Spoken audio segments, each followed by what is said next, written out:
À l'origine, je pensais faire le droit à l'image, droit à l'image des personnes, droit à l'image des biens, qui pose un certain nombre de questions qui bien souvent gênent et bloquent tout le monde pour reproduire quelque chose sur Internet.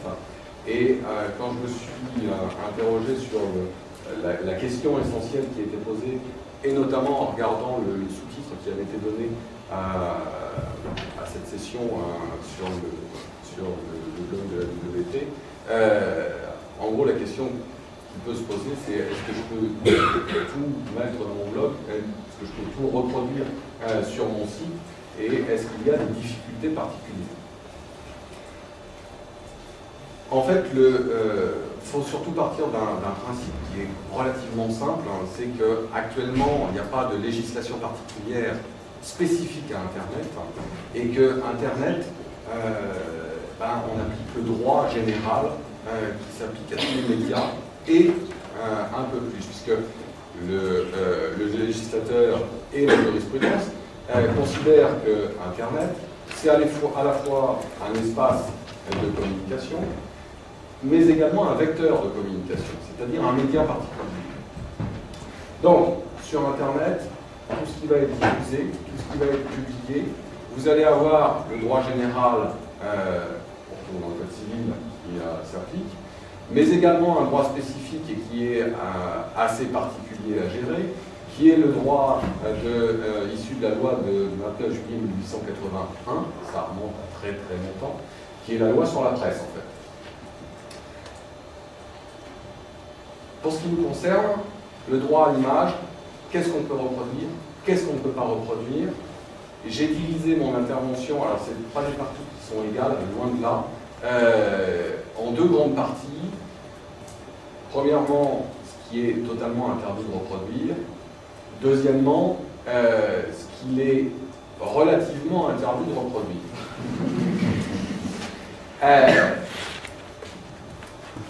Totalement interdit de reproduire, c'est essentiellement des choses qui vont soit heurter l'ordre public, les bonnes mœurs, la sécurité publique, et que le législateur a décidé d'interdire totalement, c'est-à-dire que la personne qui est protégée ne va pas pouvoir elle-même vous donner un accord particulier pour diffuser un élément particulier.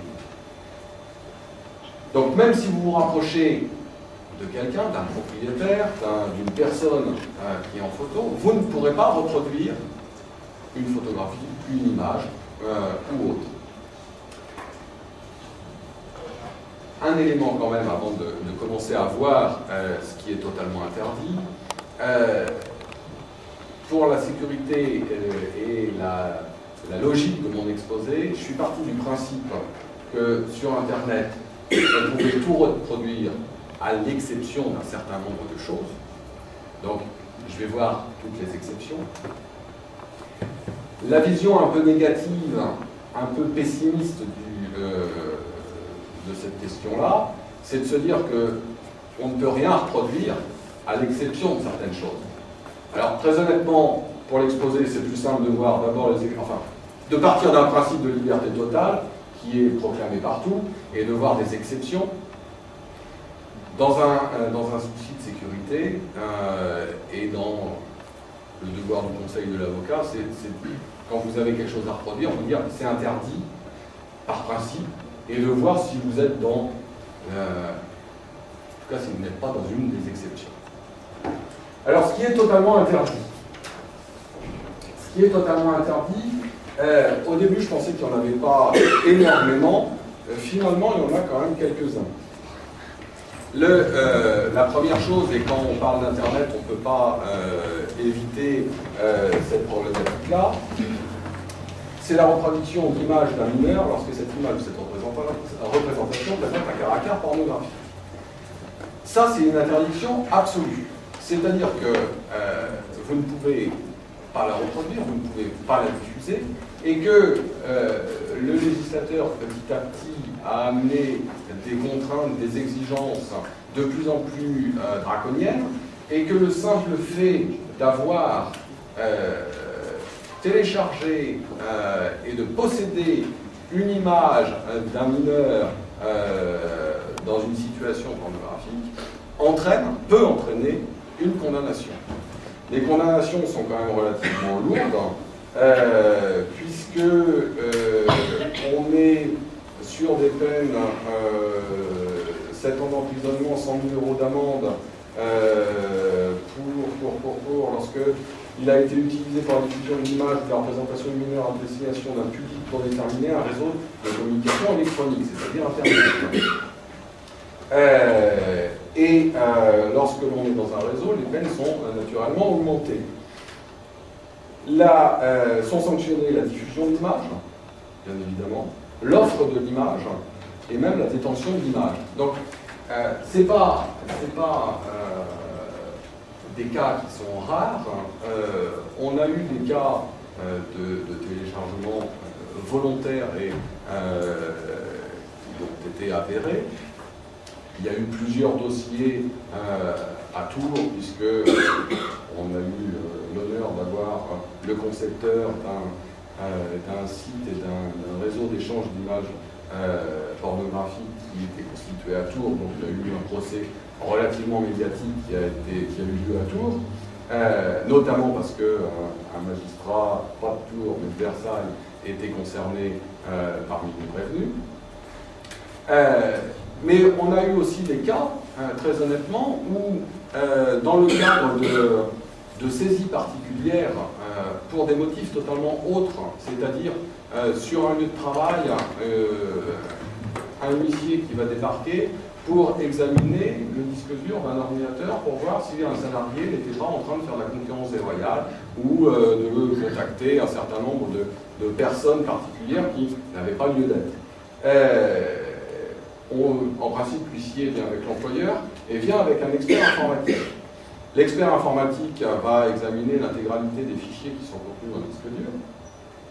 Et si, par hasard, il découvre un certain nombre d'images comme ça, il est obligé de le signaler au procureur de la République. Donc, je ne vous cache pas que les dossiers relatifs à des téléchargements de cette sorte-là ne sont pas rares. Bon, ce n'est pas évidemment les éléments qui sont les plus intéressants dans ce genre de problématique-là. Il y a, qui est interdit aussi, la reproduction d'images de sites militaires essentiellement, c'est-à-dire pour protéger l'intérêt public et la défense nationale. Vous ne pouvez pas prendre en photo, mais en principe, c'est rappelé à chaque fois à l'entrée des terrains militaires ou des zones un peu sensibles, le fait qu'il est totalement interdit de prendre des photographies.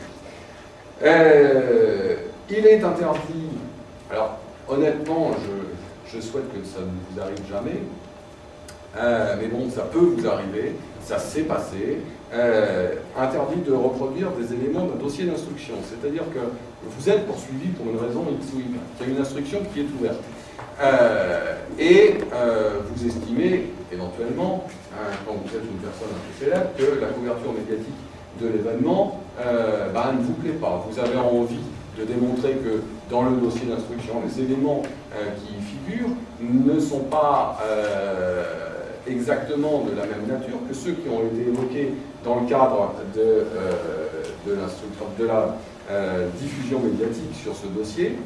Vous ne pouvez pas reproduire un certain nombre d'éléments du dossier d'instruction et vous risquez, dans ce cas-là, des peines d'amende. Il est également interdit, alors là ça peut éventuellement plus arriver notamment pour des non-professionnels de la communication, la diffusion d'images d'une personne identifiée ou identifiable, soit avec des menottes, soit qui fait l'objet d'une détention provisoire. C'est-à-dire que vous êtes dans la rue, vous voyez, vous voyez une personne qui est avec des gendarmes notamment. Vous vous dites que l'image en question, dans la mesure où c'est une personne qui est éventuellement connue, il y a quelques dossiers un peu médiatiques à Tours et ailleurs, notamment l'affaire des bébés congelés. Si vous prenez une photo de la personne qui est entre les deux gendarmes et qui est menottée, vous ne pouvez pas la diffuser sur Internet, ni éventuellement, bien évidemment, la revendre à des médias en ligne qui auraient une certaine tendance à vouloir vous l'acheter. Il y a un risque indéniable d'être poursuivi sur ce point particulier. Et les médias, ils ne sont pas poursuivis quand ils diffusent ce genre de... Bien sûr que si. Alors, les médias, ils ont deux possibilités. Théoriquement, les médias couvrent leurs sources. Théoriquement. Vous n'êtes pas à l'abri de tomber sur un média un peu particulier qui, considérant que sa source n'est pas forcément un journaliste ou quelqu'un qui l'a envie de protéger, et dans ce cas-là, il va balancer sa source. C'est possible.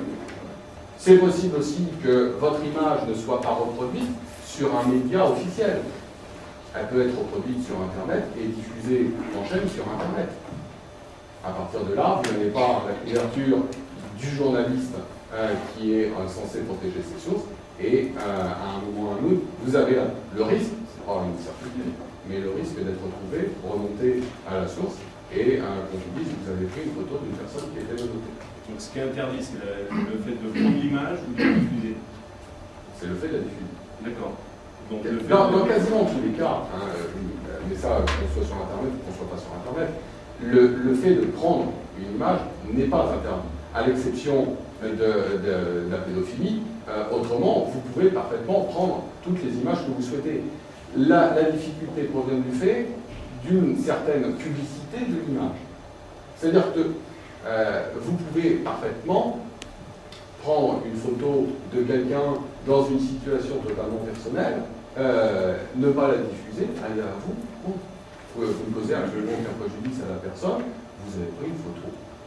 Et après, on est responsable de ce qui peut arriver à la photo si par hasard quelqu'un s'introduit dans le PC, prend la photo, on fait une utilisation derrière ou pas? Non, c'est le fait de communiquer sur cette photo qui est essentiel.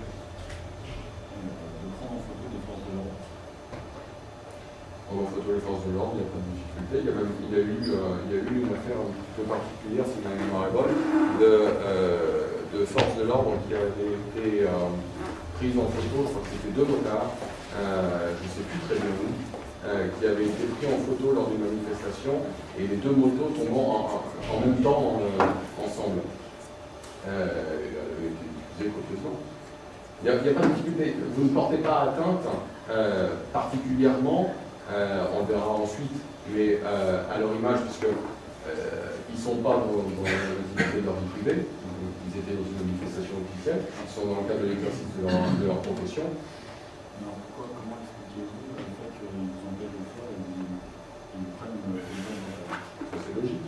Ils n'ont pas envie d'être une fois également, pardon. Qu'est-ce que vous avez le dire? Bah, quand vous êtes avec eux, en principe, c'est pas un problème de légal. C'est un problème de rapport de force. Mais à partir du moment où ils confisquent quelque chose, ils doivent dresser un procès verbal particulier de confiscation, savoir les raisons pour lesquelles ils ont confisqué l'objet, et vous avez tous les recours que la loi autorise pour contester une saisie.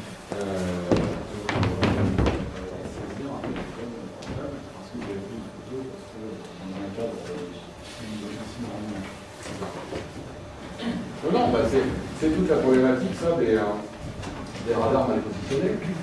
Comment voulez-vous démontrer que le radar était mal positionné, en tout cas pas positionné de la manière telle qu'elle est prescrite par le manuel d'utilisation, si vous ne pouvez pas prendre en photo le radar en question?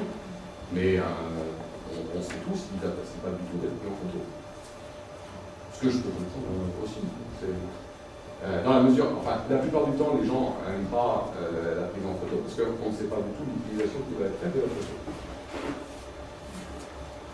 Ce que vous dites là pour les personnes menottées, etc., oui. Est-ce que c'est valable aussi à l'étranger? Je vous pose la question en pensant à ce qui s'est passé avec Bertrand Cantat, qui avait été pris en photo, filmé, menotté, mais c'était en Ukraine. Bah, ça dépend où est la diffusion. Bah, elle était faite largement en France. Ça, alors, il y a eu une technique qui est, parce que quand il y a une loi ou un un règlement qui est établi, l'intérêt c'est de contourner. Donc, il est dit qu'il est interdit de prendre en photo une personne menottée, et certains médias avaient une très bonne idée, c'est-à-dire qu'on voyait la personne comme ça, et le petit carré ou flouté au niveau de main qui était comme ça. Bon, tout le monde comprend. La Cour de cassation est venue dire non, c'est l'image d'une personne menottée, tout le monde voit que la personne est menottée. En revanche, ça je le dis en appart, enfin en aparté, c'est pas notre thème. Il est interdit de violer la présomption d'innocence. À chaque fois, les médias nous disent le présumé violeur, le présumé, enfin, en gros, le présumé coupable. Donc, ce n'est pas de la présomption d'innocence, c'est de la présomption de culpabilité, telle qu'elle est retranscrite. La Cour de cassation dit il y a présomption. Donc, ce n'est pas une présentation de culpabilité définitive. Ça vaut ce que ça vaut. On est à l'envers au principe quand même. Mais s'agissant de l'image de la personne, il faut toujours se dire, s'agissant d'Internet,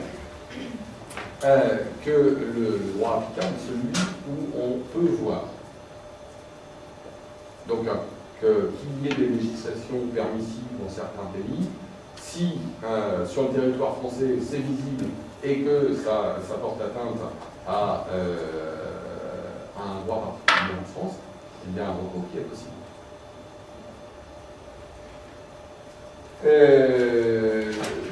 Deux autres points encore où il est toujours interdit de manière totale et absolue de communiquer une image. C'est tout ce que j'ai trouvé. Je ne garantis pas l'exhaustivité de ma liste.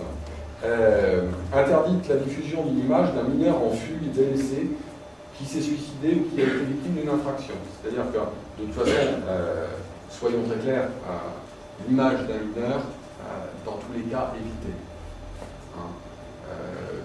Qu'il soit en fugue ou qu'il soit pas en fugue. S'il n'est pas en fugue ou s'il n'a pas été victime d'une infraction ou s'il n'est pas victime d'une agression sexuelle particulière, éventuellement, vous pouvez vous rapprocher de ses parents. Mais en tout cas, quand vous voyez un mineur sur une image, posez-vous un certain nombre de questions et évitez de la diffuser. Même si sont plusieurs, si c'est une classe, si c'est... C'est très problématique des photos de classe. Oui, même si c'est une classe. Alors, je ne dis pas que dans le cadre d'une sortie scolaire, il est totalement interdit de prendre des photos de la sortie scolaire. Ça dépend, là on revient encore à la même problématique, ça dépend de l'utilisation qui va être faite des photos. Si vous gardez des photos pour vous, pour votre enfant, pour illustrer un album photo d'une sortie scolaire, très bien, il n'y a pas de difficulté. Si en revanche vous décidez de faire un blog sur la sortie scolaire ou sur la classe en question, là il y a une problématique. Y compris si c'est une autorisation préalable. Il n'y a pas de difficulté. D'accord, c'est valable. Alors, si les parents... autorisation préalable, on va le revoir tout à l'heure, des deux parents. Je vous rappelle que Tours s'est illustré pour un contentieux particulier. Oui, je crois que c'était Tours. L'affaire du Père Noël. Le Père Noël, la grand-mère qui emmène sa petite fille dans une zone commerciale, qui fait photographier sa petite fille avec le Père Noël, et le Père Noël qui affiche dans les allées de la galerie commerciale un certain nombre de photos qu'il avait faites des enfants, dont la petite fille, et les parents qui lui sont tombés sur le rable parce qu'il n'avait pas obtenu l'accord des deux parents. C'est je crois que ça s'était résolu à l'amiable. Mais enfin bon, et ça c'était il y a je crois que l'année d'arrivée à la source, c'était 2000. Ce qui se passe, ça se résout à l'amiable dans la mesure où ce sont des photos qui sont destinées aux personnes après. Elles sont exposées dans les galeries commerciales à des fins de les donner aux personnes, mais pas être diffusées à un large public. Donc c'est une exposition temporaire, soit, mais elles sont récupérées après. À partir du moment où vous l'exposez au public, on est sur la même problématique. On est sur exactement la même problématique. La problématique, c'est le fait de communiquer à un public large une image particulière. Alors, sur le principe de l'école dont on parlait, moi je m'occupe de l'informatique dans l'école de mes enfants. Je suis bien placée pour savoir comment ça se passe. On a demandé une autorisation écrite des 2 parents en début d'année dans le règlement intérieur qui disait que les parents nous accordaient le droit de faire les photos. On fait un diaporama en fin d'année lors de la kermesse. Est-ce qu'on peut diffuser ce diaporama, oui ou non? L'autorisation est donnée comment? On a une autorisation écrite à l'école qui dit que les parents accordent le droit de diffuser l'image de leur enfant en situation scolaire. La problématique de la photo d'une personne, c'est que c'est pas le tout de donner un accord. C'est un accord spécifique. C'est-à-dire que je donne aujourd'hui mon accord pour que ma photo soit diffusée sur, enfin mon image soit diffusée sur l'atelier du bois Touranger. Très bien. Si elle est reprise pour une autre fonctionnalité particulière, pour une autre destination, il y a un problème. L'accord de toute personne doit être donné pour une destination particulière. C'est bien le problème qu'on s'est posé, puisqu'on s'est dit le diaporama, si on le vend, les gens, une fois qu'ils l'ont chez eux, quelle utilisation ils peuvent en faire? Donc on s'est dit, on ne peut pas... Voilà, de toute façon, même le fait de vendre le diaporama, très honnêtement, obtenait l'accord de l'ensemble des parents.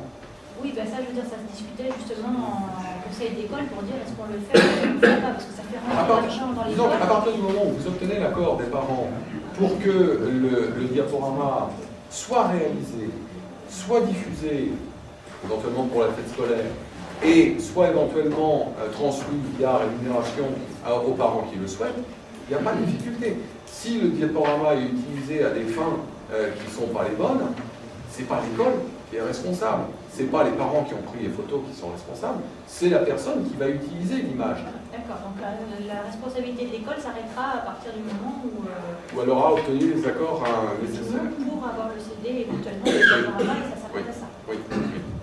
Et sur le même principe, je fais un site internet pour l'école en question.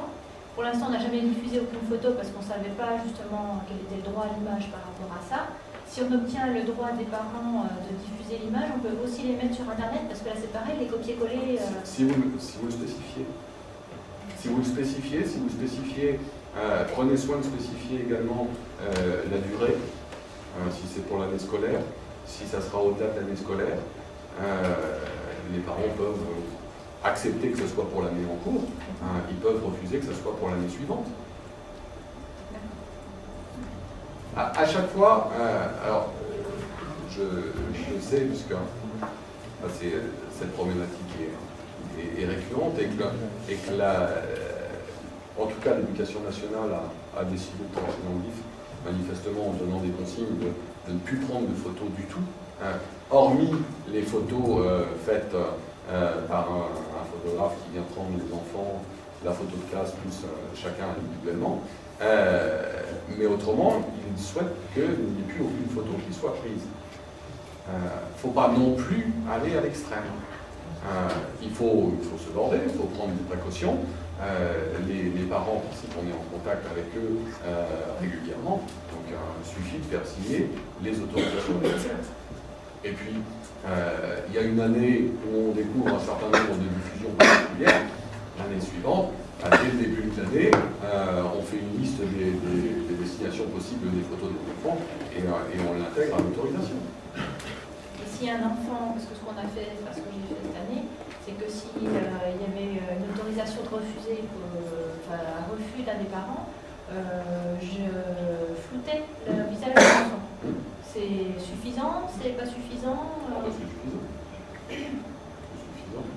Il était tout le temps avec un tas d'enfants, mais je foutais quand même le visage. Oui, c'est le foutage qu'on fait. La problématique, c'est l'identification. Voilà, dans le cadre d'animation commerciale, animation Noël, etc. Donc ça veut dire que si on prévoit des autorisations parentales, vous avez dit que normalement, il doit être signé par 2 parents. Par ceux qui ont l'autorité parentale, voilà. C'est pas facile à savoir quand on prend les données pas. C'est plus facile pour l'école. Dans ce cas-là, s'il y a au moins la signature d'un des parents, dans le cadre d'une animation, je pense que c'est largement suffisant. Largement suffisant, non. Mais en tout cas, c'est le parent qui était là, qui vous dit avoir l'autorité parentale. Bon, ça se plaît.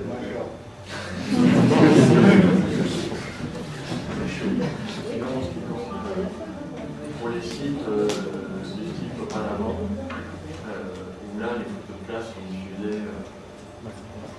bien comme il faut, comment ça se passe? Parce que personne n'a donné l'autorisation de diffuser une photo. Ah bah, si on regarde Internet, honnêtement, il y a plein d'endroits où personne n'a jamais demandé quoi que ce soit à personne, et pourtant il y a des étudiants. Non, c'est potentiellement sanctionnable. Même si en fait le mineur qui est sur la photo est majeur, du code de la disons qu'on est. C'est ça dans cette une image qui est. Oui. Disons que l'interdiction de la diffusion de la photo, enfin l'image d'un mineur, par principe, entre guillemets, parce que c'est pas vrai, c'est pas par principe, c'est hormis accord parental. C'est parce qu'on considère que le mineur ne peut pas donner un accord éclairé. À partir du moment où le mineur il est devenu majeur, il peut donner un accord éclairé. Donc on n'est plus sur cette même interdiction de principe.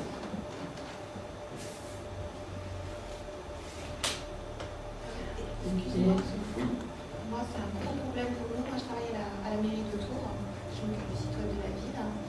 Et on prend énormément de photos sur les événements, le public, les sports, les crèches. Évidemment, il y a souvent beaucoup d'enfants sur les photos. Donc, voilà, je voulais savoir jusqu'où on peut aller. Si il y a un risque. Il y a un risque. Il a été jugé que la photographie d'un enfant pris dans le cadre d'un spectacle de danse folklorique, donc c'est cas classique d'événements, porter atteinte pas à son droit à l'image, enfin c'est ce qu'on appelle le droit à l'image, c'est-à-dire à l'intimité de sa vie privée, parce que en tant que tel, l'enfant n'était pas à même de donner un consentement libre et éclairé sur la diffusion de son image, et que si ça se trouve, dans 2 ans, il devra faire du foot et qu'il ne voudra plus être déguisé de manière folklorique. Ça veut dire que quand on est sur un événement en centre-ville, la foire, le carnaval, je ne sais quoi, tous ces événements où il y a de foule, et on prend des photos de la foule, de l'animation. Il faut, la jurisprudence dit plus précisément qu'il faut quand même que l'enfant ou la personne soit sorti du groupe. C'est-à-dire qu'on fixe, on focalise un peu sur l'enfant. Mais après, c'est de la libre appréciation du juge. Donc, là, je ne peux pas vous dire, si vous prenez un groupe d'enfants, vous n'aurez aucun problème. C'est la foule et il y a des enfants, forcément, des familles. Une vie d'ensemble. Dans ce cas-là, vous avez peu de risques. Vous avez peu de risques, mais actuellement, dans la notion, c'est vraiment de l'appréciation du juge. Vous l'avez vu dans les reportages qui sont faits sur les médias un peu plus nationaux. On se retrouve avec du floutage partout. On se retrouve même maintenant, dans certains cas, avec uniquement la tête de la personne qui est interviewée de net et tout le reste qui est flou. Ça veut dire que si on veut illustrer les écoles de sport, les crèches, les choses, on ne peut pas du tout faire nos enfants. De dos. Ou avec autorisation. Si vous êtes dans une crèche, si vous êtes dans la mairie peut parfaitement, dans le cadre des inscriptions, demander à ce qu'il y ait une autorisation. Je pense. Les associations sportives, c'est pareil. Les associations sportives, au moment soit de la prise de la licence, soit d'inscription, on fait signer un papier. Vous savez rapidement, en plus, c'est un élément intéressant, parce que vous savez rapidement les parents avec lesquels vous risquez d'avoir des problèmes, de ceux avec lesquels vous n'aurez strictement aucun problème. Ceux qui signent les yeux fermés, vous êtes sûr d'avoir jamais aucun problème. Ceux qui commencent à vous dire, ah bah oui, mais ça je veux bien, mais ça je veux pas, ça. Ok, on fait autre, c'est fini. Ça, c'est pas parce que vous avez le droit que vous n'aurez pas de procès. Soyons très clairs. Vous n'êtes jamais à l'abri d'une personne qui va avoir envie de faire un procès. On va le voir, il n'y a pas que l'image des mineurs, il n'y a pas que l'image des adultes, il y a aussi l'image des biens. La jurisprudence a évolué. Il y a quand même, il y a quelques temps, il n'y a pas très longtemps, à Blois, les propriétaires de 2 bichons qui ont fait un procès à je ne sais plus quel organisme particulier pour avoir reproduit la photo de leur bichon. Donc vous n'êtes jamais à l'abri de tomber sur quelqu'un de procédurier. Plus vous blindez votre situation, mieux vous êtes. Et plus vous montrez éventuellement à un juge qu'en tout cas vous vous êtes soucié de cette question-là.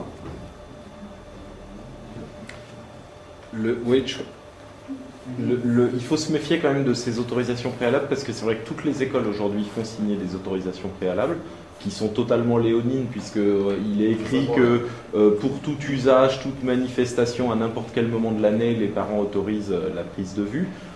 Clairement, ça ne tiendra pas devant un tribunal. La République du Centre s'est fait condamner il y a 2 ou 3 ans pour la réutilisation d'une photo. Ils avaient obtenu une autorisation écrite pour un usage, ils ont conservé la photo de la mineure dans leur banque de données, ils l'ont réutilisée après, les parents ont attaqué et évidemment l'autorisation n'a pas tenu 5 minutes. Donc, parce qu'un autre critère qui est pris en compte, il y a plusieurs critères. On va sortir du cadre uniquement des enfants pour la diffusion des photos de personnes. Vous avez, qui est également pris en compte, le fait de savoir s'il va y avoir une commercialisation particulière du cliché. Donc ça, c'est un élément. Deuxième élément, le fait de savoir s'il y avait une destination particulière à la diffusion. Troisième élément également, qui est celui qui est évoqué le plus fréquemment en jurisprudence, c'est le critère de l'actualité.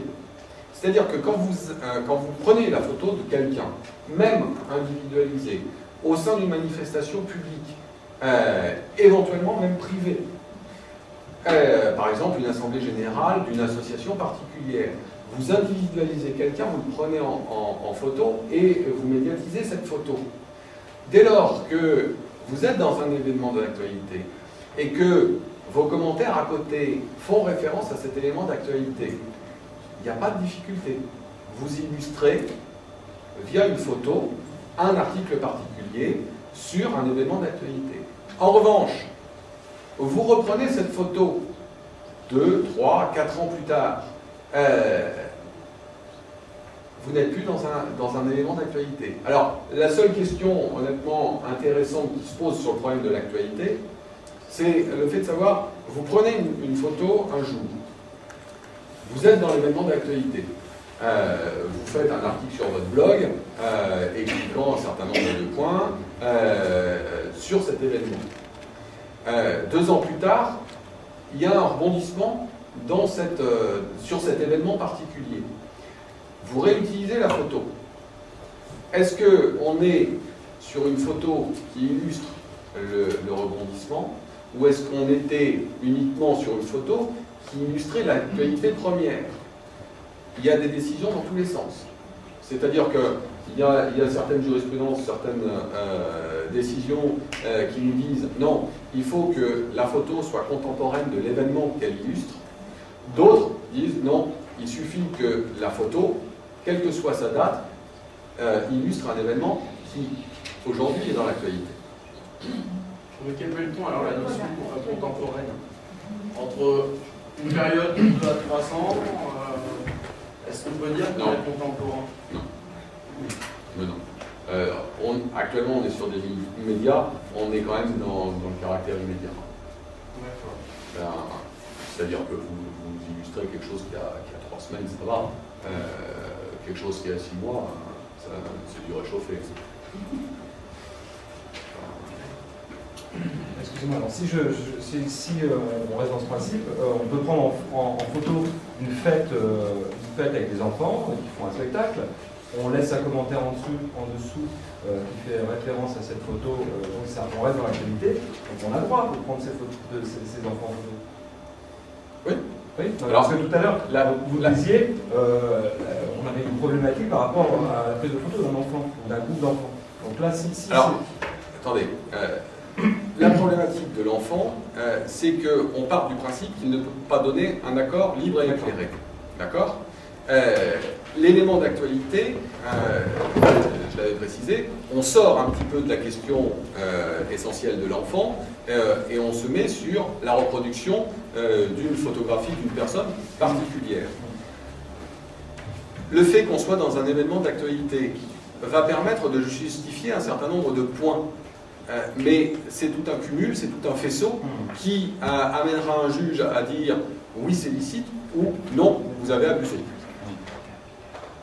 Très honnêtement, ce que je vous disais au début, dès lors qu'il y a un enfant, faites attention, veillez, essayez d'obtenir au maximum l'autorisation parentale,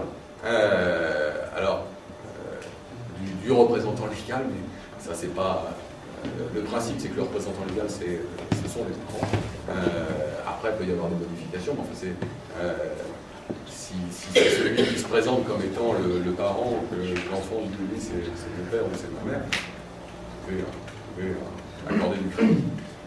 L'autre problème de l'événement d'actualité, c'est la problématique des blogs où votre article va rester quand même et a vocation à rester très longtemps. Les photothèques, les archives, restent en ligne. Ça, honnêtement, à mon sens, on n'a pas de jurisprudence particulière sur ce point particulier. Honnêtement, il faut veiller, s'agissant de la reproduction d'une photo, en tout cas d'un enfant, à la faire disparaître à un moment ou à un autre. En somme, dans une autorisation parentale, on va prévoir toutes les éventualités possibles, que ce soit l'insertion dans un blog, dans un catalogue, la revue de la municipalité. Il faut être le plus large possible. Soit il faut être le plus large possible, parce que honnêtement, la reproduction de la photo d'un enfant, ça ne va pas non plus être ce qui va vous occuper tout le temps. Honnêtement, soit vous êtes dans le cadre d'une activité scolaire ou parascolaire, dans ce cas-là, ça va vous occuper l'année. Vous serez tout le temps en relation avec les parents ou ceux qui ont l'autorité parentale. Autant faire des autorisations spécifiques quand vous avez un besoin qui n'était pas celui commun au moment de l'adhésion ou de la signature ou de l'inscription. Les mineurs, ça s'entend jusqu'à 18 ans? Oui, pour l'instant. Deux questions. Est-ce que je peux diffuser l'image d'un camarade dans une situation majeure, un camarade majeur dans une situation embarrassante Sans plaisir.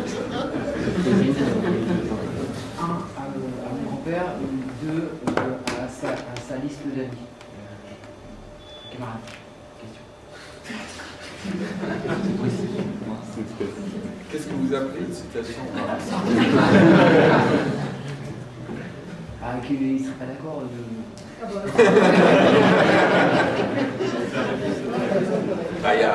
que ses amis disons que j'aurais pas pu. La différence entre votre grand-père et ses amis, c'est que, a priori, votre grand-père a quand même moins de chances de l'informer de la diffusion que... Une personne, est-ce que c'est ça change rien. J'envoie une personne? Ça change rien. Le public est entendu au sens large. C'est-à-dire qu'une photo, vous avez dit, on peut l'avoir pour soi, mais est-ce qu'on peut l'envoyer à quelqu'un? Ça sera pour lui, c'est pas possible. Si vous envoyez, vous diffusez. Et c'est la diffusion qui risque d'être problématique. J'ai pas le il y a des risques. En fait, on arrive dans le problème de sites comme Facebook où on diffuse des photos sans prendre, par exemple, les photos de vos camarades, sans prendre le consentement d'un comme des uns des autres. Alors des fois, ça va passer, Mais si on a un qui n'est pas d'accord, parce que vous me montrez sur une photo, je ne sais pas, Anthony Ladan, et puis ça ne vous plaît pas. Surtout que. Voilà, là, vous risquez d'avoir quelques petits problèmes. De temps en temps, la diffusion, tout le monde s'entend bien et tout le monde est camarade. De temps en temps, il y a des gens qui ne sont pas forcément bien pensants, hein, et la diffusion est faite dans une optique particulière qui est de dégrader, qui est de. Donc là c'est un peu plus problématique. Vous avez un cas qui est célèbre, dont vous aurez le délibéré demain, des poupées représentant un homme d'État inconnu. Alors, là encore, vous avez la jurisprudence qui a évolué, s'agissant des adultes. Là, je parle uniquement des adultes. Adultes, non, dont l'image est reproduite dans un cadre qui n'est pas restrictif à l'intimité de la vie privée. Si vous prenez quelqu'un au téléobjectif dans le cadre, chez lui, ou à une fête de famille particulière qui n'est pas sur la place publique, là c'est certain, vous êtes en violation de l'intimité de la vie privée, vous aurez des soucis s'il le souhaite. À partir du moment où vous êtes sur la scène publique, vous êtes en train de faire une conférence le soir, théoriquement, vous n'avez pas d'intimité de la vie privée particulière. Vous êtes soit dans un cadre associatif, soit dans un cadre professionnel, il n'y a pas de problème. La jurisprudence est venue tempérer ça en disant attention, il ne faut pas que la photo porte atteinte à la dignité de la personne. Et il y a deux conceptions de la dignité de la personne. Soit c'est la dignité de la personne même, soit c'est la dignité de la personne humaine. On a eu, cette jurisprudence a été forgée après les attentats du métro Saint-Michel. Un grand organe de presse qui communique sur le choc de ces photos a publié un certain nombre de photographies de personnes qui avaient été victimes des attentats du RER. Personnes qui étaient remontées sur des civières avec les vêtements déchiquetés, avec des blessures plus ou moins graves. Et il y en a un certain nombre qui ont décidé d'agir en justice pour faire sanctionner l'utilisation de leur image. À cette époque, la jurisprudence sanctionnait régulièrement les reproductions d'images de personnes, même dans une manifestation publique, dès lors que la photo était centralisée, focalisée sur la personne en question. Et la Cour de cassation est venue, je crois, au vis-à-vis de l'article 10 de la Convention européenne des droits de l'homme, c'est-à-dire sur la liberté de la presse et de la communication, est venue indiquer qu'il fallait quand même examiner si la photo en question portait atteinte à la dignité de la personne. Donc ça, c'est une question qu'il faut se poser. Alors, les photos que vous évoquiez, je ne sais pas si elles portent atteinte à la dignité de la personne, mais a priori, il y a quand même un petit risque.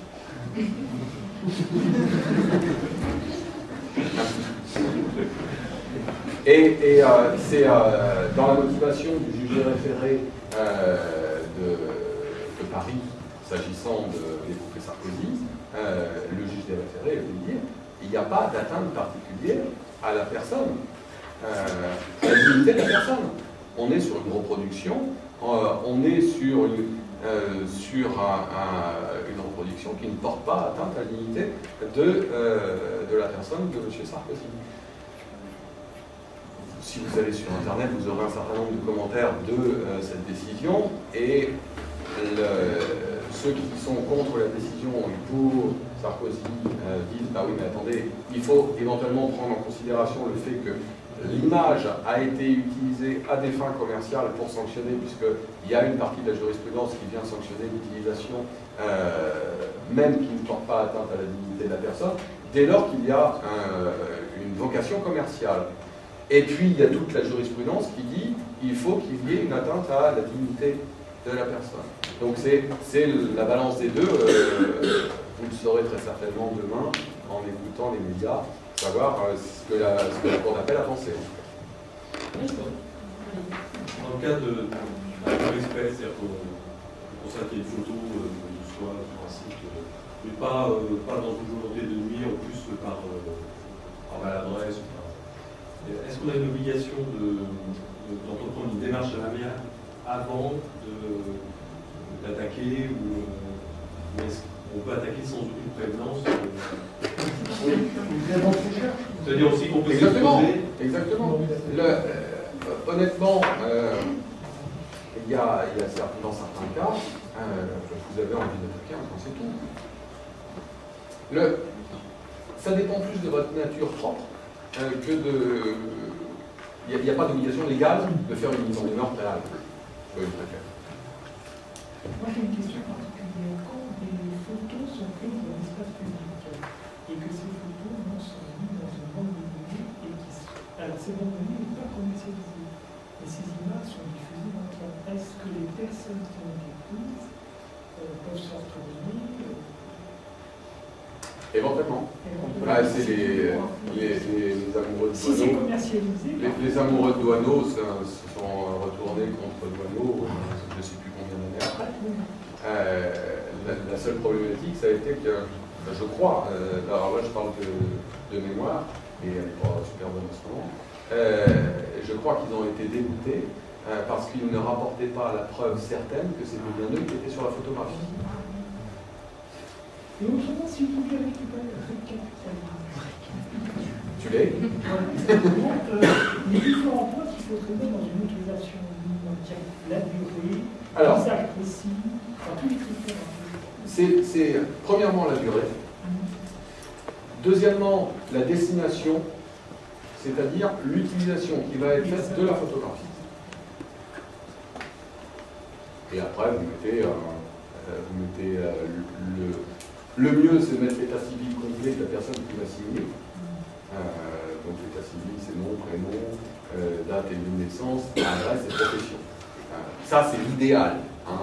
Mais bon, si vous avez le nom et le prénom et que vous avez la signature et qu'elle correspond au registre scolaire qui ont été signés ou dans l'instruction, il n'y a pas de difficulté.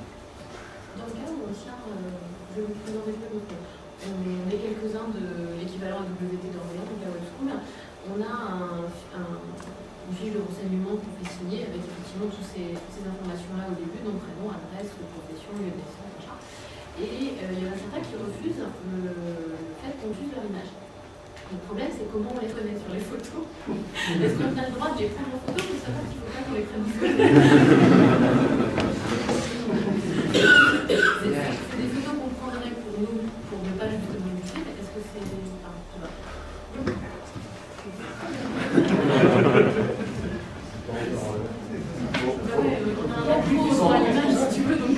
Ils sont nombreux. Pour l'instant, on va avoir une centaine de personnes en possession. Qui refusent? Non, non, qui refusent, non, on a... Deux? Oui, c'est ces gens-là. Un spécimen de tourisme, toujours deux dos. Toujours deux dos. Mais les gens qui seront le dos. Non, ce qu'il faut, c'est sortir de leur physique. S'ils ne veulent pas communiquer de photos, vous ne pouvez pas les forcer à être pris en photo. Le problème, c'est justement qu'on a une centaine de personnes, et sur les 100, à part lui qu'on côtoie parce qu'il est dans le noyau, on ne va pas forcément les rencontrer. À mon sens, honnêtement, à partir du moment où ce que vous pouvez faire comme ici, c'est-à-dire soit des vues globales de l'endroit où vous ne l'isolez pas. Vous êtes éventuellement dans un événement d'actualité. Vous avez quand même rempli déjà au moins deux des conditions qui vous permettent de plaider que... Il y a d'autres personnes que nous, qui organisons l'événement, qui prennent les photos et qui les diffusent. Parce qu'on a d'autres personnes qui diffusent sur leur blog, etc. Je suis allée à la session de photo, machin, voilà ce que j'ai fait comme ça. Ah bah ça c'est leur responsabilité. C'est leur Ah bah attendez. Non, vous êtes pas responsable des autres. Hein. Au niveau du jaune, qu'est-ce qu'on entend? Est-ce qu'on va pour? Au niveau juridique, qu'est-ce qu'on va pour légalement? J'avais fait un super.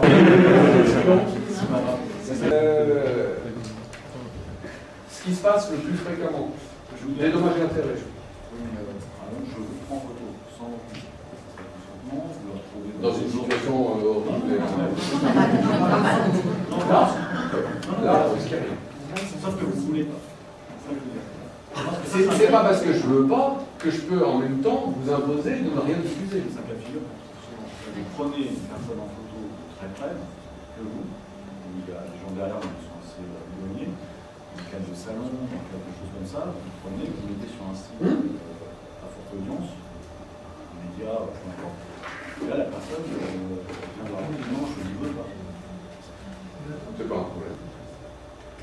C'est pas un problème. Si vous illustrez, si vous êtes toujours dans l'illustration d'un événement d'actualité, là, si aujourd'hui vous prenez ma photo, que vous la diffusez demain pour illustrer la session d'aujourd'hui, même si j'en ai pas envie, dans ce cas-là, je ne me mets pas ici, je me mets dans les rangs.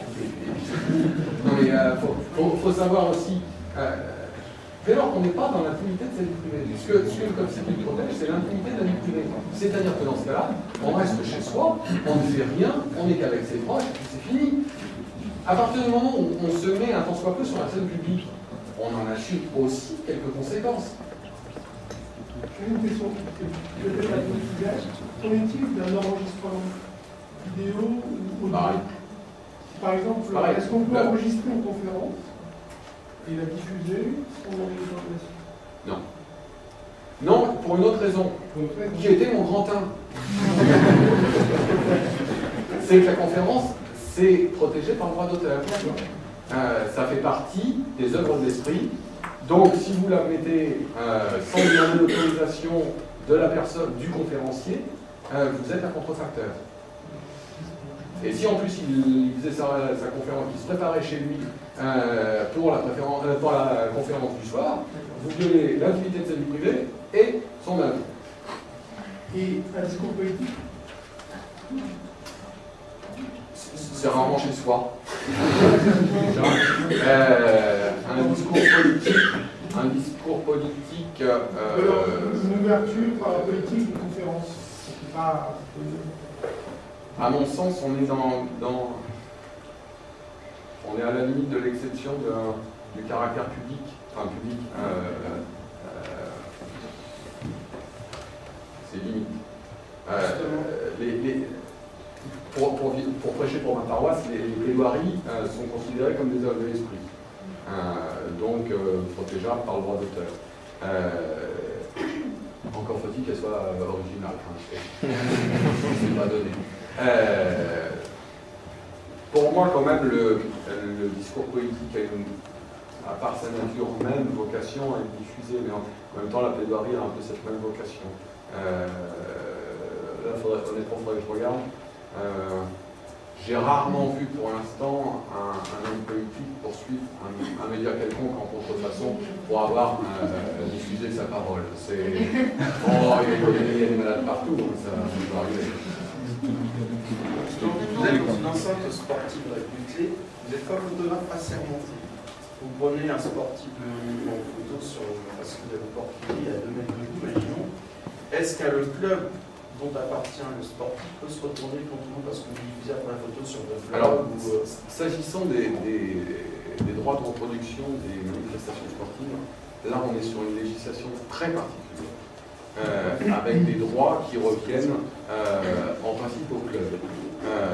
Donc, honnêtement, c'est à éviter. D'accord, ouais. C'est à moins d'être assermenté. Oui, être un photographe officiel. Disons que je pense que les journalistes peuvent prendre des photos. Non. Il ne s'agit pas d'être assermenté, il s'agit d'être accrédité, c'est-à-dire que le titulaire des droits d'auteur revend les droits d'auteur, les droits de diffusion, pardon, à qui il veut. Et ils ont supprimé l'exception d'actualité, c'est le problème qu'on a eu en Formule 1, puisque la Fédération internationale a supprimé l'exception d'actualité quand les droits d'une compétition de Formule 1 sont vendus à une chaîne de télé. Les autres chaînes de télé n'ont même plus le droit d'aller filmer la ligne d'arrivée, elles sont obligées de racheter les images à la chaîne qui a les droits en exclu. Donc ils ont même supprimé l'exception d'actualité. Pour les sportifs, on est sur une législation très particulière. Quand vous parlez de destination des photos, il faut être donc très précis si je comprends bien, parce que moi je m'occupe d'une association, bon, c'est un truc national, mais il y a un petit texte qui a été conduit par, je pense, le juriste à Paris, qui dit qu'on peut utiliser les photos dans le cadre de maquettes, de sites, etc., etc. De temps en temps, bon, il y a des photos qu'on prend, nous, qu'on met sur la NR parce qu'on lit sur parler de nous. Est-ce que là, on peut être à la limite parce que c'est dans le cadre de l'activité, mais on sort de ce qui est marqué sur le texte. Vous protégez un petit peu dans le sens où vous faites supporter la responsabilité sur l'organe de presse à qui vous confiez la photo. C'est nous qui la confions. Oui, mais vous n'êtes pas professionnel de l'édition. L'organe de presse, lui, est professionnel de l'édition. C'est-à-dire que c'est aux professionnels de l'édition de savoir si la photographie ou la représentation quelconque qu'il entend diffuser est libre de droit ou pas. C'est à lui de s'assurer de ça. Quand vous dites libre de droit, moi je parle côté autorisation. De la personne qui va être son oui, personne qui c'est de manière générale. Parce que la problématique des photographies, c'est qu'à la fois vous pouvez avoir au sein, enfin l'objet même de la photographie peut être titulaire de droit, c'est-à-dire si c'est une personne, si par exemple vous prenez la photographie d'une œuvre d'art, ces éléments-là sont sujets de droit. Mais la photographie en tant que telle peut elle aussi être un objet de droit. C'est-à-dire que la photographie peut être une œuvre. Donc vous pouvez avoir une œuvre qui photographie une œuvre. Moi je pense à la personne, la photo c'est moi qui l'ai prise. Et bien vous pouvez être titulaire de droit. Alors, je peux utiliser cette photo dans notre site, etc. De temps en temps, j'en passe une à l'ANR parce que le correspondant est par là, il fasse un petit article et on parle de nous. Et je dois redemander l'autorisation de personne, ce que j'ai. Théorique. Enfin, oui, dans l'absolu, oui. Mais honnêtement, s'il y a une poursuite, ça sera l'organe de presse qui sera poursuivi. C'est à eux de s'assurer que moi j'ai le droit de transmettre. Alors éventuellement, ils vous mettront en cause si vous aviez affirmé et qu'ils arrivent à démontrer que vous avez affirmé que la photo était libre de droit. Sinon, c'est eux qui assument leurs actes. C'est comme quand on parlait de reprendre une photo pour un usage qui n'était pas déterminé à l'origine. C'est celui qui va faire cet usage qui est responsable. C'est pas un autre. On peut aussi encourir des sanctions pénales, je vous précise. Il n'y a pas que des dommages et intérêts.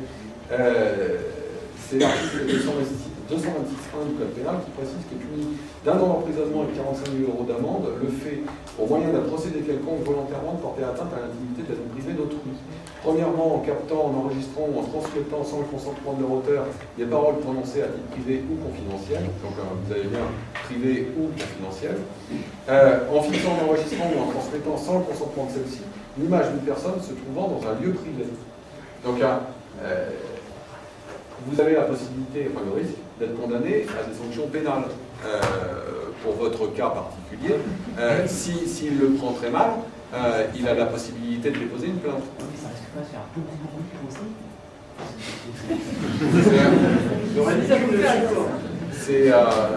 C'est l'équilibre. On arrive toujours à un point d'équilibre.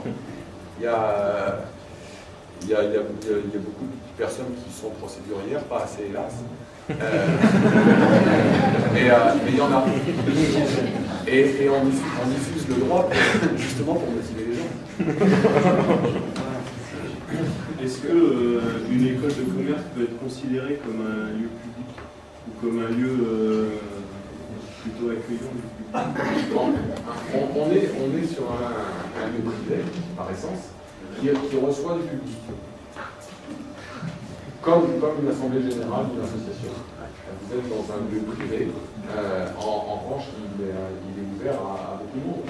Donc, concernant l'image qui peut être prise de personnes à l'intérieur de ce lieu, si vous illustrez un élément d'actualité, il n'y a pas de difficulté.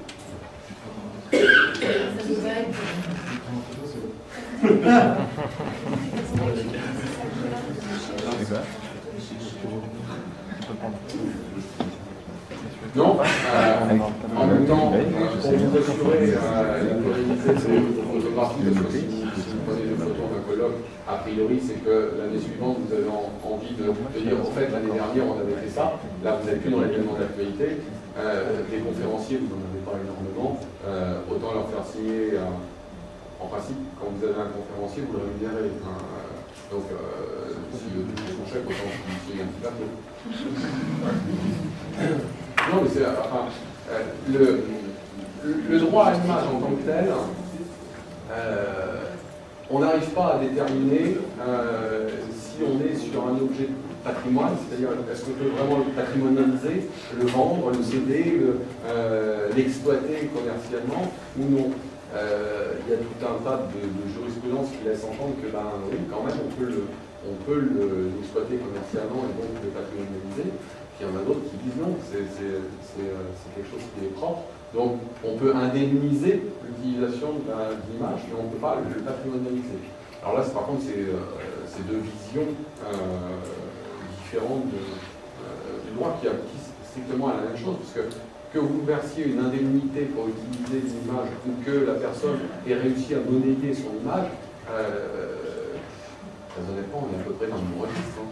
Il y a une personne qui donne son image comme l'argent. Vous avez parlé de 6 raisons pour lesquelles c'était vraiment interdit. On a été assez. C'est vrai? Ouais.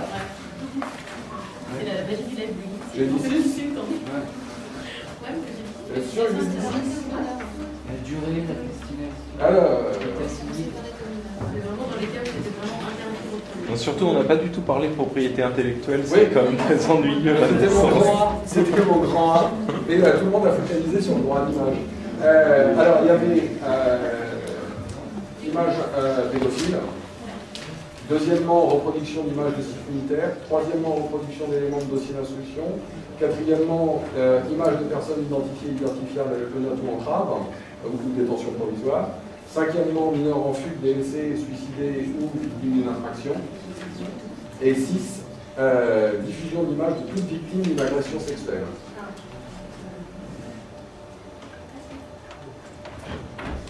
Alors, la contrefaçon.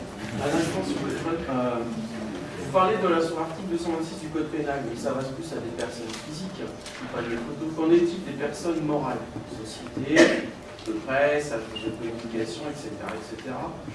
Parce que hormis l'amende et les dommages-intérêts, que risque-t-il? Ah bah de toute façon, rien. Vous avez déjà visé les deux éléments. Vous avez le répressif, qui concerne la société. Est-ce qu'un auteur particulier doit être sanctionné? Ça concerne la société, c'est le problème de l'amende. Le reste, c'est les dommages et intérêts, c'est-à-dire, est-ce que ça causer un préjudice à une victime? Faut-il encore que cette victime soit reconnue et que sa constitution de particulier soit acceptée? Et dans ce cas-là, c'est des dommages et intérêts. D'accord? Parce qu'il y a beaucoup de médias qui confondent. Ne confondez pas, s'il vous plaît, les amendes et les dommages et intérêts. Hein? Les amendes, c'est pour l'État, c'est pour sanctionner un comportement particulier, c'est la société qui sanctionne. Les dommages et intérêts, c'est pour la victime de l'infraction. Parce qu'on a entendu hier, pour essayer de revenir quand même à la contrefaçon, on a entendu hier que je ne sais plus quel site venait d'être condamné lourdement le système d'enregistrement. Voilà.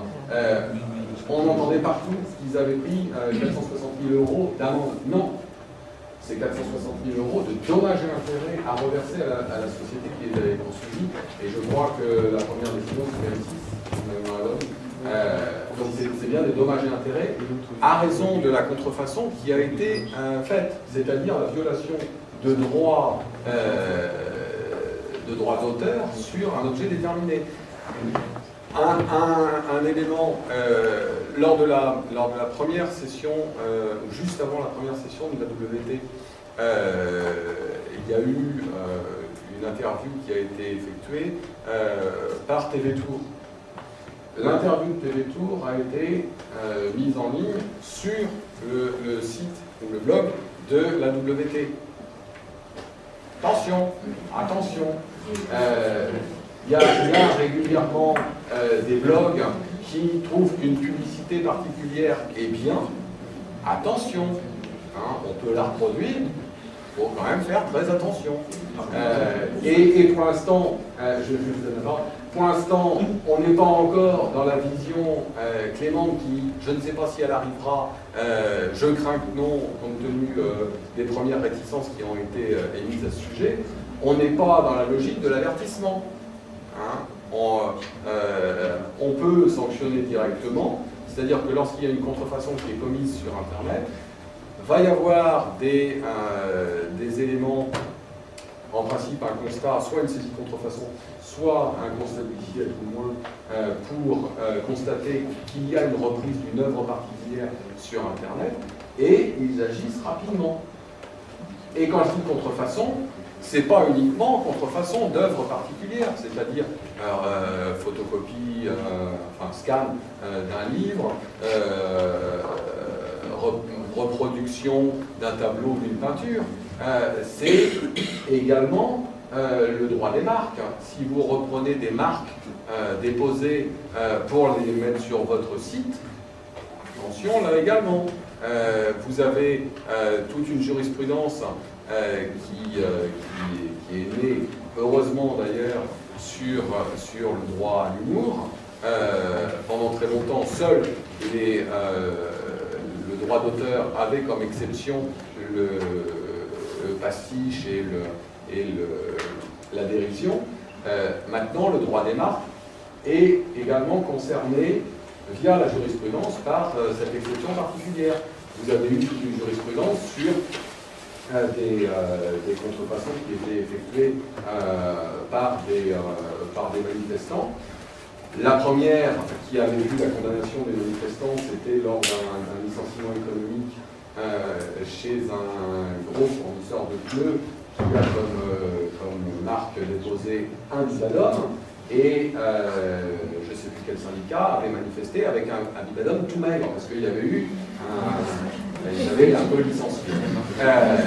Le syndicat a été condamné pour contrefaçon de la marque. Quelques années plus tard, on s'est retrouvé avec des lycéens, je crois, une association de lycéens qui a fait une campagne contre la cigarette. Alors, c'était certainement mieux pensant. Il y avait notamment la marque gauloise avec une tête de mort dans le casque, des trucs comme ça. Et là, la Cour de cassation a dit non, on est sur du mot, on est sur du pastiche, donc il n'y a pas de contrefaçon. Et depuis, la jurisprudence semble à peu près fixée là-dessus, on peut réutiliser une marque. Mais il ne faut pas non plus la dénigrer. Attention, hein, la caricature et le pastiche, c'est pas le dénigrement. Au niveau du droit des marques, moi je suis formateur, je fais des formations sur un certain nombre d'applications. Si sur mon blog, je mets le logo une marque d'un logiciel, je peux le faire ou il faut que je demande l'autorisation? Ah, il faut que vous demandiez l'autorisation. Il faut que vous demandiez l'autorisation pour une raison très simple, c'est que quand vous faites de la formation, a priori de la formation sur ces logiciels-là, vous vous auto-affiliez en gros. C'est-à-dire que vous prenez pour votre propre compte, vous reproduisez une image connue. C'est-à-dire que vous allez attirer de la clientèle à vous par l'intermédiaire de cette marque. Là, vaut mieux leur demander. Même s'il est disponible en téléchargement sur le site. C'est une marque déposée. Une marque déposée, elle est opposable. En supposant qu'on utilise un logo dans un journal local pour donner une explicitation sur, disons, une nouvelle de l'entreprise qui a le logo. Qu'en est-il? Pour moi, il n'y a pas trop de difficultés parce que vous n'allez pas chercher à capter la clientèle en cause. Vous n'allez pas chercher à identifier votre produit, qui va être le journal, à cette marque. Vous allez seulement informer autour de l'activité. Pour moi, il n'y a pas trop de difficultés. Je sais que régulièrement, les titulaires de marques qui sont cités dans les journaux réagissent en demandant à avoir un droit de réponse, puisqu'ils sont expressément visés. Ça a deux objets particuliers. Premièrement, on ne considère pas qu'il y ait une dégénérescence de la marque, c'est-à-dire que la marque qui est là pour identifier un produit va petit à petit se substituer au produit, et puis tout le monde va finir par appeler le produit du nom de la marque. C'est Caddy, c'est Frigo, donc ils réagissent pour montrer, dans le cadre d'un procès, qu'ils n'ont jamais laissé faire. Deuxième objet du droit de réponse, c'est de nouveau parler d'eux. L'exemple récent étant Karcher, qui avait demandé à l'ensemble de la presse, et ça avait été fait puisque c'était une obligation, de rappeler qu'ils n'avaient rien à voir avec l'actualité et qu'ils déploraient l'usage qui était fait de leur marque. Pour revenir par rapport à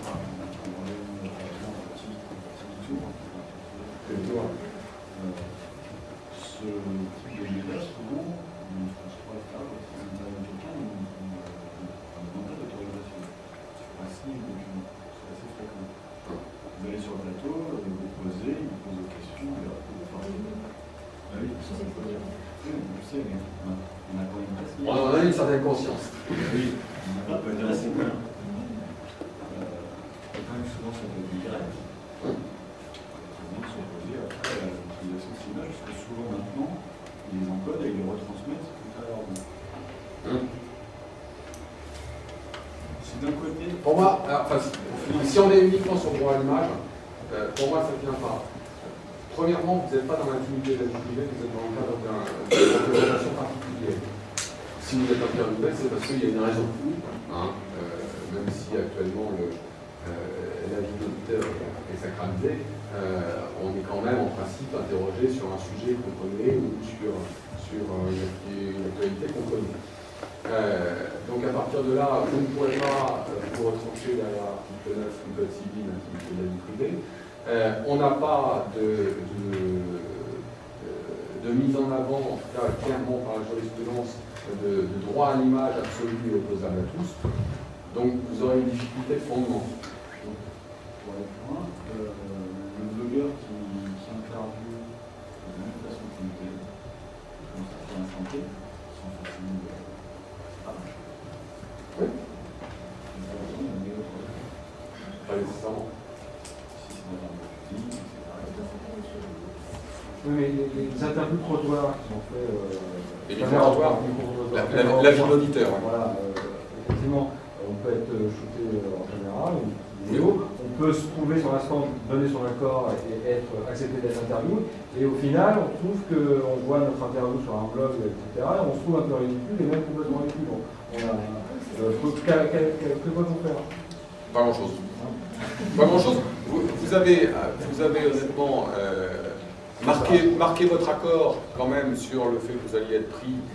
Alors après, c'est à vous éventuellement de démontrer que quand vous avez été pris, quand vous avez été filmé, vous pensiez que c'était pour la personne elle-même et qu'il n'y aurait pas de diffusion particulière sur... Honnêtement, ça arrive parce qu'on sait très bien comment les médias arrivent à attendez, ça dépend si on travestit votre pensée, si on fait des montages. Voilà. Après, c'est autre chose. C'est pas un montage, oui. Effectivement, il y a le problème des coupes donc là, on a quand même un droit de... Vous avez éventuellement des droits de réponse. Si vous estimez que votre pensée a été trahie, dans ce cas-là, vous avez la possibilité de solliciter un droit de réponse.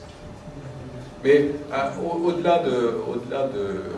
Honnêtement, le média, quand on est filmé, on sait pertinemment qu'il va falloir qu'on fasse gaffe, qu'il y a quelques... On peut avoir une réponse, on peut... Ah bah oui, mais ça c'est aussi le problème de l'interview. On n'est pas forcément parfait tout le temps. Mais en revanche, il y a eu une problématique qui était marrante. C'était celle des photos dans les boîtes. Je ne sais plus quel est le site. Qui montre un certain nombre de photos.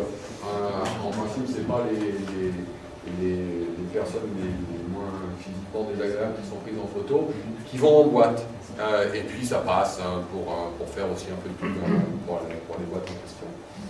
Et un jour, on a eu un client qu'on était en train de divorcer, par consentement mutuel, qui a été pris en photo avec une personne qui n'était quasiment pas la même que celle avec laquelle on divorçait, dans une boîte. C'est pas simple parce que, alors, c'est clair qu'il posait. Il n'y a pas eu, j'ai pas de résultat de jurisprudence, parce qu'on n'a jamais lancé l'action, puisque ça n'a pas fait capoter le divorce. Mais il posait clairement, on voyait clairement qu'il avait vu l'objectif et qu'il posait. En revanche, on est dans une boîte de nuit, c'est certes un lieu recevant du public, mais c'est quand même un lieu, c'est quand même un lieu qui a vocation à être un peu dans l'intimité, sinon on mettrait plus de lumière. On a la personne qui n'est pas sûre à 100% de l'exploitation qu'on va faire de son image.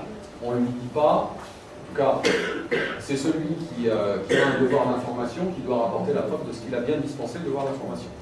Donc, il n'y a rien qui est signé. À partir de là, je pense théoriquement qu'on aurait pu avoir gain de cause. Moi j'ai une question, c'est vraiment pratique. Est-ce qu'il existe un site internet où tous les décisions de justice rendues sont disponibles et accessibles? À propos de quoi? De tout? Oui. Ouais. C'est la sens. Non, vous avez Légifrance qui est le site officiel, qui est plein de vous avez Juriscom qui va diffuser un certain nombre de jurisprudences plus spécifiques à Internet. Et puis honnêtement, actuellement, quand vous avez une jurisprudence qui est un peu connue, enfin qui sort sur un domaine, il suffit de taper sur le moteur de recherche préféré et en principe on est redirigé, pas forcément en première page puisque c'est pas forcément la première page de presse. En principe vous aurez tous les grands médias qui en ont parlé d'abord et vous n'aurez pas une extension, mais à un moment ou à un autre vous allez trouver une extension. Légifrance vous permettra d'avoir en tout cas toutes les décisions de Cour de cassation depuis un certain nombre d'années. Et Légifrance vous permet aussi d'avoir accès à l'intégralité des codes et lois. Plus les projets de loi en préparation, plus les rapports des assemblées, plus plein de choses. Juste compte tenu du fait qu'il est 20h, que je pense que vous êtes toujours à la page 2 sur 4. Oui, non, vous n'avez pas numéroté, c'est bien sûr. Bah non, mais je qu'il y en avait 4 et qu'en plus sur l'atelier Flickr, Photolia, Vincent n'étant pas là, je propose de les continuer la demi-heure et on reportera les deux ateliers, sur une prochaine session, à moins que quelqu'un y voie un inconvénient majeur. C'est acté. Donc vous avez la parole jusqu'à 20h30. Un mot, je ne sais plus si j'en ai parlé, l'image des liens. J'ai parlé des bichons, mais et puis la contrefaçon, moi je trouve qu'on est passé très vite quand même. Notamment ce qu'on risque en cas de... Alors, la contrefaçon. Par rapport à la photo.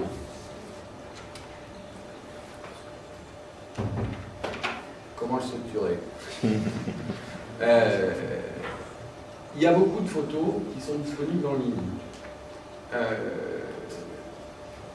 Si elles sont disponibles en ligne, ça ne veut pas dire pour autant, soyons très clairs, qu'elles sont libres de droit. Un certain nombre d'auteurs vont créer des photos, vont éventuellement les mettre sur leur blog, et n'ont pas forcément le souhait qu'elles soient reprises, utilisées par d'autres internautes, éventuellement pour une blog, etc. La contrefaçon, vous avez il faut savoir que toute violation d'un droit de propriété intellectuelle est une contrefaçon. C'est-à-dire que vous reproduisez une photo, c'est une contrefaçon, vous reproduisez une marque, c'est une contrefaçon, vous reproduisez une photo sans mettre le nom de la personne, c'est une contrefaçon. Vous reprenez une photo en mettant votre nom, c'est une contrefaçon. Le nombre des contrefaçons est assez limité. C'est le seul fait de violer une règle du code de la propriété intellectuelle. Le droit d'auteur, honnêtement, j'en ai pour 3 ou 4 jours là-dessus, quoi. Le droit d'auteur, vous avez un article fondamental du Code de la propriété intellectuelle s'agissant du droit d'auteur. Il est simple à se rappeler, c'est L111.1. Premier chapitre, premier titre, première intersection, premier article. Qui dit que l'œuvre de l'esprit, l'auteur d'une œuvre de l'esprit jouit sur cette œuvre du seul fait de sa création d'un droit de propriété incorporel, exclusif et opposable à tous. C'est-à-dire que dès lors que vous créez, vous êtes protégé. C'est pas la peine d'aller dire le jour où vous reproduisez la photo de quelqu'un et qu'il vous envoie un petit message en disant que vous avez fait une contrefaçon, c'est pas la peine de lui demander quand est-ce qu'il l'a déposé, savoir le numéro de dépôt INPI. Il n'y a pas besoin de déposer. Le simple fait de créer génère le droit en matière de droit d'auteur. Parce que les logiques sont différentes en matière de marque. Marque, c'est le dépôt auprès d'INPI. Pour essayer de complexifier un petit peu plus, les dessins et modèles, qui ressemblent comme de couteaux à des œuvres, peuvent avoir un régime particulier si on les a déposés auprès de l'INPI. Le droit d'auteur, pour rester à lui, a une certaine durée de validité qui est relativement colossale, puisque c'est en principe 70 ans à compter de la mort de l'auteur. Donc, si les photographies originales sont prises aujourd'hui, on peut attendre un certain temps, à minima 70 ans si vous tuez l'auteur tout de suite, et beaucoup plus s'il reste en vie un certain temps. Les sanctions de la contrefaçon, alors, non, haute condition pour la contrefaçon en matière du droit d'auteur, pour qu'une œuvre de l'esprit soit protégeable, faut-il encore qu'elle soit originale? Original ne veut pas dire nouvelle. Original veut dire, d'après la jurisprudence, puisque le législateur n'a pas cherché à définir l'originalité, la jurisprudence dit que l'originalité, c'est l'empreinte de la personnalité de l'auteur dans l'œuvre. Honnêtement, en principe, on va en justice pour savoir si oui ou non l'œuvre était originale, puisque la question ne se pose que lorsque l'œuvre a été reproduite, bien évidemment.